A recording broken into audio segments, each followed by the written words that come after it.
Ladies and gentlemen, imagine this. You've given everything, your love, your time, your heart, to someone who never truly saw it. You've explained, forgiven, and adjusted, only to feel the same emptiness again and again. And then one day something shifts. You stop pleading, stop explaining, stop shrinking yourself to fit their world. You simply decide you are done. What happens next is not what you expect. Today, we're going to explore what a narcissist does when they realize you're truly done, and more importantly, how reclaiming yourself becomes the most powerful, liberating, and transformative act of your life. There is a quiet moment that doesn't look dramatic from the outside, but it changes everything. It's the moment when you realize you're done, not angry, not begging, not hoping for a different outcome, just done. This awakening doesn't arrive with fireworks or shouting, it arrives with clarity. You suddenly see the pattern for what it is, and once you see it, you can't unsee it. You understand that love was never supposed to feel like constant confusion, self doubt, or emotional exhaustion. In that moment, your energy shifts inward, and that shift is powerful. When this awakening happens, something changes not only within you, but around you. A narcissist senses it before you ever say a word. They feel the withdrawal of your emotional investment, the absence of your reactions, the stillness where chaos once lived. What they notice is not your anger, but your indifference. Indifference is unfamiliar to them because it offers no leverage, no drama, no emotional supply. It signals that their influence is weakening. This is why the awakening moment is so important. It marks the point where you stop trying to fix, explain, or prove yourself. You no longer seek validation from someone who thrived on withholding it. Instead of chasing closure, you begin creating it within yourself. You stop asking why they hurt you and start asking why you stayed so long. That question alone changes your trajectory. This awakening doesn't make you hard, it makes you honest. You begin honoring your limits, your needs, and your worth. You recognize that walking away is not failure, it is self-respect finally finding its voice. And in that moment, while you are reclaiming yourself, the narcissist is realizing something else entirely. The version of you they once controlled no longer exists. And once that awakening takes root, something else begins to unfold. Quietly, but unmistakably. The moment you stop reaching, stop explaining, stop offering yourself up for negotiation, the balance of power shifts. This is where the narcissist feels it most. Because what they lose next is not affection or even access to you. What they lose is control.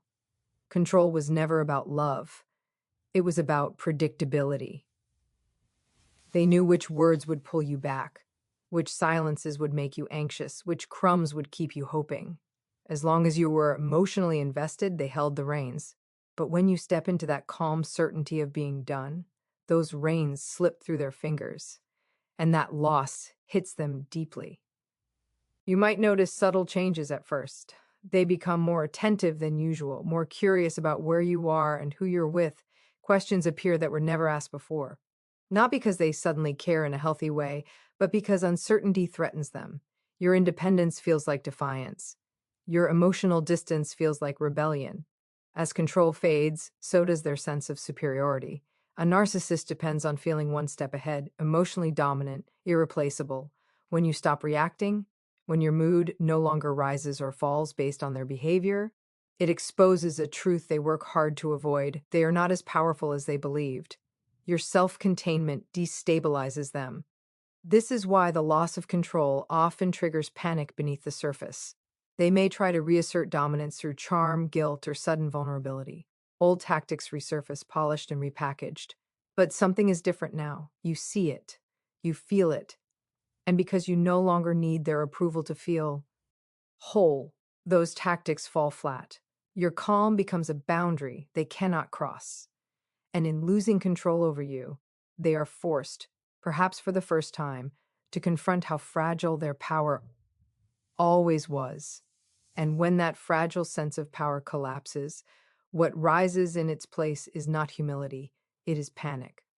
Because behind the confidence, the charm, the carefully crafted image, there has always been fear. The fear of being exposed, the fear of being insignificant, the fear of being alone with themselves. When they realize control is no longer theirs, the mask they've worn so convincingly begins to slip. This is the part most people misunderstand. They assume narcissists are unshakable, emotionally invincible.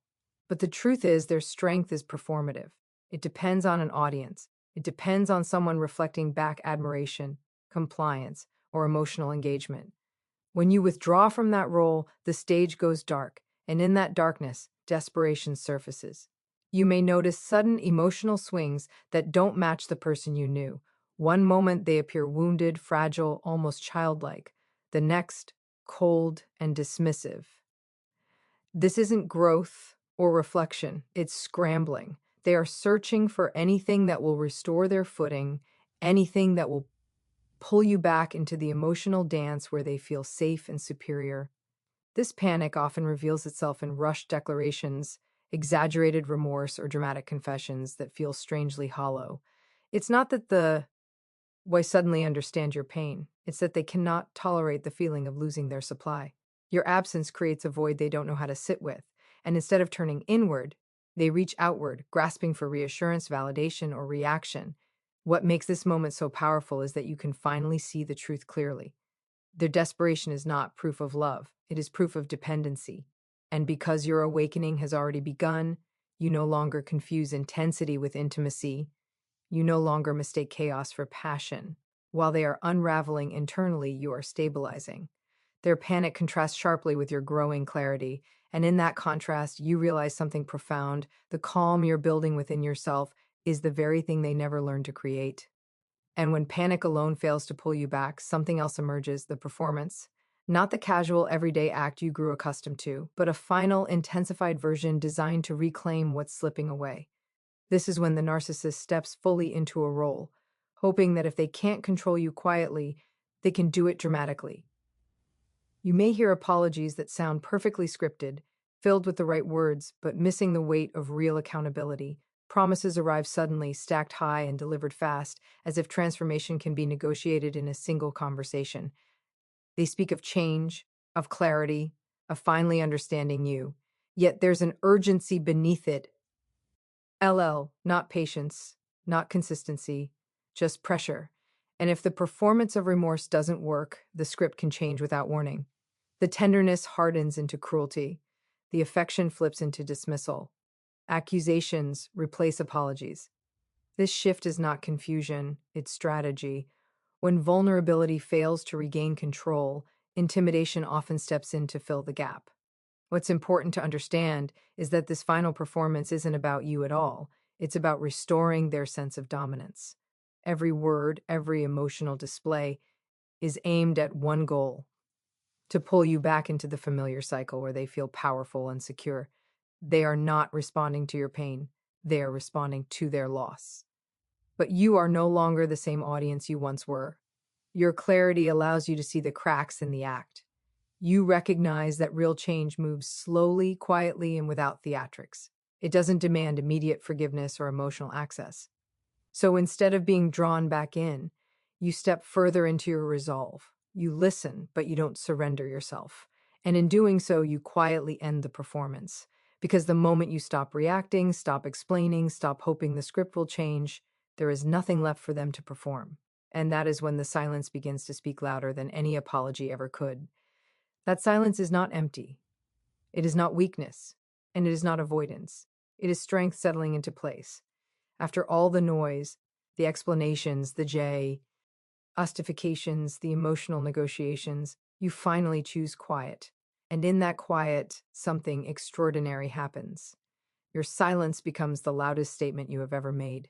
Where arguments once lived, there is now space. Where you once felt the urge to defend yourself, you now feel grounded. This silence is not meant to punish them, it exists to protect you.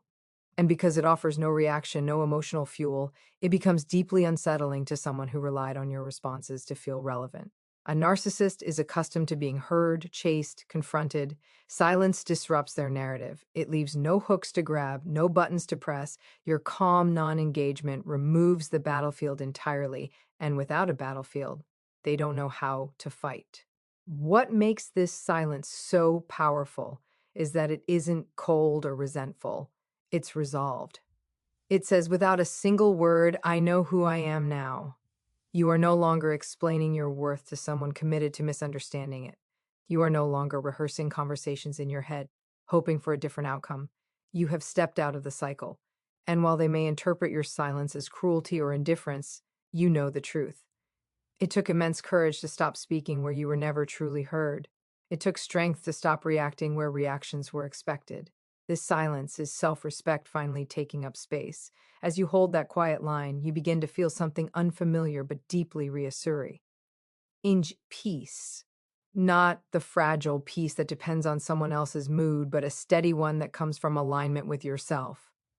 And in that stillness, you realize you no longer need to be loud to be powerful, because the moment you chose silence over struggle, you chose yourself. And as that peace begins to settle into your bones, something unexpected happens. You become a mirror. Not the kind that distorts or flatters, but the kind that reflects with unforgiving clarity. Your healing, your boundaries, your calm presence now stand in quiet contrast to everything they avoided within themselves. And without you saying a word, the reflection becomes impossible for them to ignore. They see you standing steady where you once trembled. They notice that you no longer seek reassurance, no longer bend yourself into shapes that make them comfortable. Your growth exposes the emptiness of the patterns they relied on. Not because you intend to show them anything, but because authenticity naturally illuminates what is false. This is deeply unsettling for a narcissist. They depend on projection, on placing blame, flaws, and insecurity onto others, because facing themselves feels unbearable. But your transformation interrupts that escape. When you stop engaging, stop absorbing their projections, those traits have nowhere else to go. They begin to bounce back. Your emotional stability highlights their instability. Your accountability highlights their avoidance. Your peace highlights the chaos they carry but refuse to confront. And the most threatening part is this: you are proof that change is possible without manipulation, without control, without an audience. This mirror effect often triggers discomfort, resentment, even hostility, not because you are doing something wrong, but because you are doing something real. Your healing dismantles the illusion that you were the problem all along. It quietly rewrites the narrative they depended on to protect their ego. Yet through all of this, you remain grounded. You don't point out the contrast, you don't demand recognition. You simply continue becoming more yourself. And that is the most powerful reflection of all. Because in choosing growth over engagement, you stop carrying what was never yours to fix. And in that release, you finally step fully into your own light, whether they can face it or not. And when that reflection becomes too sharp to tolerate, when your growth leaves them with nowhere to hide, the behavior often escalates. This is the part that can feel confusing if you don't understand what's happening beneath the surface. You may wonder why, just as you've become calmer and more detached, they suddenly become more intense, more intrusive, more reactive. But escalation is not strength, it is desperation in motion. When control is slipping away and the mirror is showing truth they refuse to face, a narcissist will often double down on manipulation. The tactics may become louder, more dramatic, or more calculated. They may test boundaries they once ignored, provoke emotional reactions, or attempt to rewrite history in ways that paint you as the problem. This isn't random, it's an attempt to pull you back into familiar territory where they feel powerful again. You might see sudden attempts to make you jealous, to threaten abandonment, or to seek validation elsewhere while making sure you notice. Or they may play the victim, sharing their pain loudly in hopes that your empathy will override your resolve. Every move is designed to destabilize you because stability in you highlights instability in them. What's important to remember is that this escalation happens because your silence, your growth, and your self-trust are working. If they still had control, there would be no need to intensify anything. The chaos is a signal that the old methods are failing. And now, with clarity on your side, you begin to respond differently. Or rather, you don't respond at all. You recognize provocation for what it is. You stop explaining your truth to someone committed to twisting it. You understand that engaging only feeds the cycle you've already outgrown. So instead of shrinking or second-guessing yourself, you stand firm. You let the escalation pass without internalizing it. And in doing so, you learn a powerful lesson. When manipulation gets louder, it's not a call to engage. It's confirmation that you're finally free. And standing firm in that freedom brings a realization that gently but T decisively rewrites the story you once told yourself. For so long, you may have believed you were the problem, that you asked for too much, felt too deeply, too much reassurance. Their reactions, their withdrawal, their criticism trained you to question your own worth. But now, in the light of everything you've seen, that illusion begins to dissolve. You weren't too much. You were simply asking the wrong person to meet you where you stood. As the manipulation fades and the noise loses its power, you finally see yourself clearly. Your needs were reasonable. Your boundaries were healthy. Your desire for respect, consistency, and emotional safety was not a flaw. It was a reflection of your capacity to love fully. What was labeled as too much was actually your refusal to abandon yourself any longer. This realization is deeply liberating. It untangles the guilt you carried for years. You stop apologizing for your emotions. You stop minimizing your pain to make someone else more comfortable. You recognize that shrinking yourself never created peace, it only created silence within you. And this is why your departure feels so threatening to them. You are no longer willing to play small to preserve their sense of importance. You are no longer willing to carry the emotional weight alone. Your self-respect now outweighs the need for their approval. In this space, confidence begins to grow, not loud, not performative, but grounded. You trust your perceptions again. You believe your experiences without needing external validation. And with that trust comes a new standard. You will no longer negotiate for basic decency. You don't leave with bitterness, you leave with clarity. And in that clarity, you understand that choosing yourself was never selfish, it was necessary. Because the moment you stopped being too much for someone else, you became exactly enough for yourself. And as you begin to live from that place of clarity, something else becomes painfully obvious. The peace you're building feels foreign to them. What feels like freedom to you feels like rejection to someone who only understands connection through control. Your calm is not interpreted as healing. It's interpreted as abandonment to a narcissist. Chaos is familiar. Emotional intensity, unpredictability, and constant engagement are how they define closeness. So when you step into steadiness, when your life no longer revolves around managing their moods or anticipating their reactions, it unsettles them. Your peace exposes how uncomfortable they are with stillness. It highlights the internal noise they've been avoiding. This is why they may accuse you of being cold or distant, why they may say you've changed, that you're no longer the person they knew. In a way, they're right. You are no longer available for dysfunction. You are no longer participating in emotional turbulence disguised as passion. And because they cannot thrive without that chaos, your peace feels like a personal rejection. But here's the truth. You didn't withdraw love. You withdrew access. You didn't become heartless. You became whole. And wholeness is threatening to someone who depends on others to regulate their sense of self.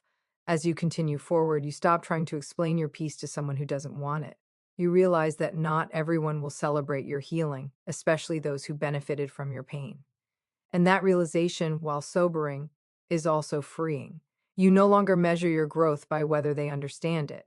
You measure it by how light you feel when you wake up, how safe you feel in your own body, how little chaos you tolerate. Peace becomes your compass. And once peace becomes non-negotiable, you understand why they see I'd never follow you there. It was never because you left them behind. It was because they refused to walk toward themselves. And finally, all of this, your awakening, your clarity, your calm, your reflection, your boundaries, your peace, leads to the most powerful moment of all, the power of walking away. Because leaving isn't a single act of physical departure. It is the culmination of every choice you've made to honor yourself along the way. It is the quiet, steady assertion that your life, your dignity, and your worth are non-negotiable. And in that departure, you discover something profoundly liberating. You no longer need their approval, validation, or acknowledgement to exist fully. Walking away doesn't feel like defeat. It feels like freedom. It feels like the first deep breath after holding it in for far too long. It feels like sunlight breaking through after a long winter. Every step you take away from manipulation, cruelty, and conditional affection is a step back into yourself, into the life you were always meant to live. And for the narcissist, your departure is earth-shattering. Not because they truly love you, but because they lose the final vestige of control. They realize, often too late, that no amount of charm, guilt, or performance can pull you back into the role they've defined for you. You have chosen yourself over their narrative, your truth over their illusions, your growth over their stagnation. This is the ultimate lesson. Leaving is not abandonment, it is liberation. It is the declaration that you will no longer sacrifice your soul for someone who refuses to see your humanity. And in that declaration, you find an inner power that no manipulation can touch, no argument can sway, and no longing can undo. So when you walk away, remember this. It is not just a departure from them, it is an arrival to yourself. And in arriving, you carry a quiet, unstoppable truth. You are whole, you are worthy, and you will never settle for less again.